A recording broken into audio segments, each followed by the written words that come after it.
రాష్ట్ర ప్రభుత్వం సూర్యాపేట జిల్లా కలెక్టర్ గారు సమాచార పౌర సంబంధాల అధికారి పర్యవేక్షణలోని మన సూర్యాపేట మండలంలోని అన్ని గ్రామాలలో ఆవాస ప్రాంతాలలో ఈరోజు రాష్ట్ర ప్రభుత్వం చేస్తున్న అభివృద్ధి సంక్షేమ పథకాలు, గంజాయి డ్రగ్స్ నిర్మూలన, పరిసరాల పరిశుభ్రత, బాల్య వివాహాల నిర్మూలన పైన అనేక అభివృద్ధి సంక్షేమ పథకాల పైన ఈరోజు మన యొక్క గ్రామంలో తెలంగాణ సాంస్కృతిక సారథి పల్లెల లక్ష్మణ కళా బృందం చేత అవగాహన కార్యక్రమాన్ని ఏర్పాటు చేయడం జరిగింది. కాబట్టి ఈ కార్యక్రమంలో భాగస్వామైన ఈ గ్రామ పెద్దలకు, అక్క చెల్లెళ్లకు, అన్నదమ్ములందరికీ కూడా హృదయపూర్వక నమస్కారాలు తెలియజేస్తూ ఇప్పుడు మీ ముందు మన సిరిపంగిరాని ఒక పాట.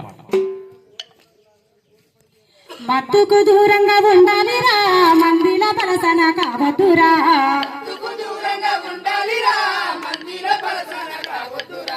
మత్తుకు దూరంగా ఉండాలిరా,